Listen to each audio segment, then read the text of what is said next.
dús báide bhfuil an buchas a gáil lí belog atá tá site hús atá as an job ítach atá dinta a gí log sa díospóireacht. Agus is mór an onar dumsa a bhain seo líbse ar fad ag an ócáid speisialta seo in Óstán an Radisson in á Luain a nacht.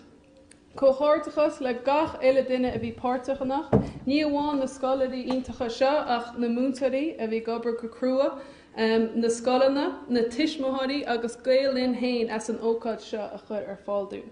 Tá sé iontach scoileanna ó cheann na tíide eiceil ateo agus hebí cén tora a bheith an is cinnte bhfuil écht dinta agaí ar fad hána hain. Tá is an ar fad gur cleachta í an máisteacht agus measam hain gohaach muid riontuá máistead ateo a nacht, agus mollam sib ar fad as an gleachta agus an iirecht atá tucaí agaí a nacht, agus ní bháin a nacht ach ó hús na bliana agus ó hús an chomórtas seo. Mar chomhairleoir feidhmiúcháin intinne, bíonn sé gobar le fórne spóirt agus luúchlasíthe a chud a smú, agus bíonn freisin a gobar le scoilearí, le grúpaí aclaíochta, agus le réimsí éagsúla ó thaobh an easpa sicólach a neartú agus a Herbert, nó scileanna intinne Herbert chomá. Scileanna cosú le fócus, muinín, teacht níorthéis botún, sprága, lábhseáil níróga agus tuile. Agus ní amháin gan tospáanta sa spóirt nó mar hampla husatá ach sa síal chomá.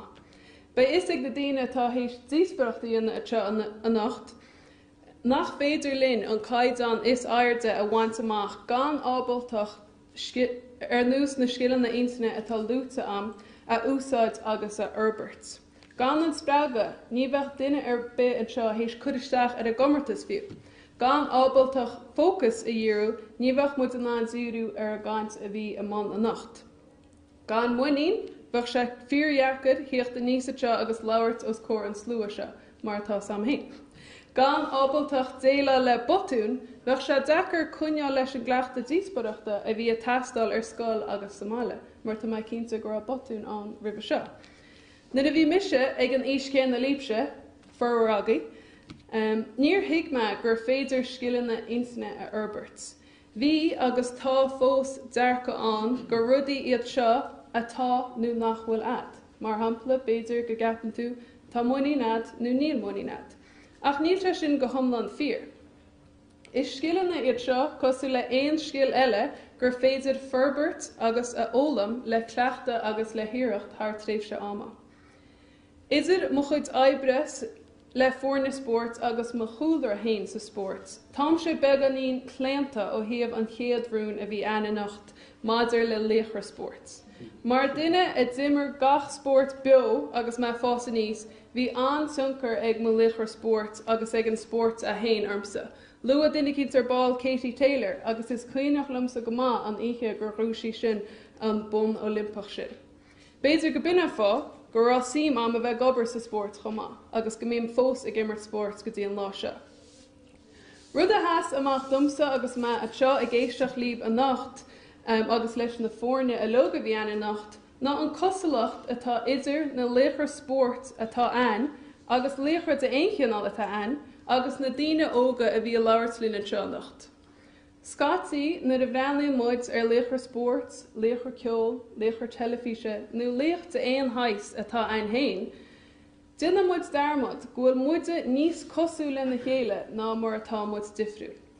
Mar hampla ó thaobh an spóirte, má chaoineann muid ar críomh na hÉireann. Feiceann muid a luúchlasí agus iad ré le tuairt chun páirce, agus iad ré le nimmert. Ní eicinn muid an obair chrua, an tréinál, na botún agus an réiteach atá dinta acu ó hús an téasar. Feiceann muid iad ar an lá ginúnach sin. Is an rud céanna atá gceist seo. De gach duine a tháinig in níos seo a labhairt. Tá obair chrua, tréinál, botún agus réiteach den chéad scá dinta acu agus tá chulúine le molla. Na chaoineann muid ar Laochra, ní eicinn muid riamh an easpa muiníne, na neirbhíseach, na smaointe diúltacha béidir.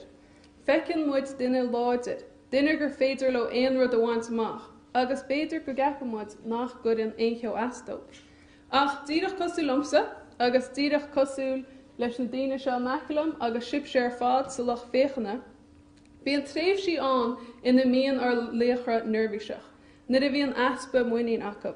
Lua muidir bás Simón Biles agus Naomi Osaka, agus tá dá hampla crochaí acu sin, ach léiríonn siad go gcuireann gach duine an cheist, an féidir liomsa a seo dhéanamh, agus bíonn deachreachtaí an ar fad. Ceiste amse go minic, ag obair le daoine difriúla ó réimsí ábhar difriúla ó spóirt, ceol, aisteacht, chuireann daoine an cheist, céir de dhéanamh na daoine sin difriúil, na daoine is sár. Cén chuí a naidín lo, fiú nuair atá siad neirbhíseach, fiú nuair atá easpa muinín acu. Agus tá neart bailí éagsúla chun an ceist, freagrann na ceiste seo a aimsiú. Measam héin agus rud a eicem, ná go dtigeann na daoine seo, bhfuil se nádúrtha a bheith neirbhíseach. Bhfuil se nádúrtha scaití easpa muinín a bheith ad. Bhfuil se nádúrtha smaointe diúltacha a bheith ad ó thám go thám freisin. Agus tá sé nádúrtha freisin tú héana cheistú, tá sé nádúrtha an cheiste na chur, an féidir liomsa a seo dhéanamh. Tuigeann siad freisin nach bhfuil siad lo héin. Fiú go na daoine a bhíonn sa gobar nó a gimmert mar daoine éonarcha mar hampla a héin, bíam se fós a gimmert líos lábha, bíon lom héin go minic a gimmert, ach fiú na daoine sin is féidir lo bra ar daoine eile, agus cúna daoine eile úsáid, chun na smaointe agus na mothúcháin a hagan le hócatí mhór an tíal a lábh seo. Má bhreaann muid ar Laochra spóirt agus ar an gcumann luachlas gael mar hampla, is léir go bhfuil tionchar ag gcóir na gcórsan oran mar imóirí spóirt, mar uirne agus mar dhaoine. An bhfuil cóir na gcórsan lárnach sa tuchaí, fácama cinenne na ceiste sin ag na moltarí agus agé héin.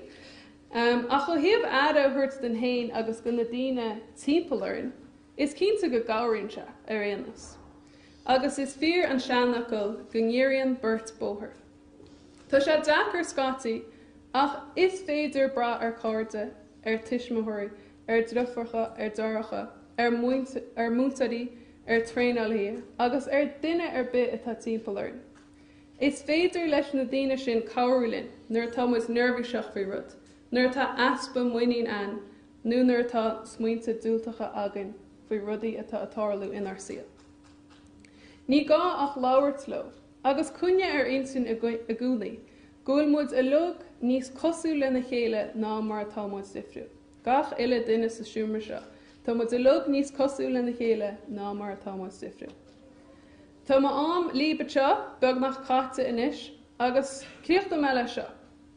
Go lua, cloistú muid tora an daoine a bhíanana nacht, agus ba chomórtachas mór a gol le forann búcach amháin. Ach rud atá fíor hábhachtach le tuiscint inis, agus le gach spruch a dugan muid faoi amachcha seo ná. Seas mú a ólaíonn muid, agus muid a gobad I dro an spruch, ná mar a ólaíonn muid ar an lách cinnenach. Más féidir linn breanú siar ar a broséis, agus más féidir linn rá, tá má bródúil as a méid aibre tá dintam go dtí seo. Well is cúis ceilere a sin go gach duine. Mar tá ráta am hána, tá écht dinta ag gach duine a bhí páirteacha seo a nacht hána hain, is cuma cinteara atá ein. Leis sin, bhualam buchas a ghlacha le gach duine atá a láthair a nacht, gach duine a bhí imán díospóireachta a nacht, gach duine atá linn ar Facebook, agus le gaolinn as an ócáid iontaach seo a chur ar fáil dún. Gur míle maith againn.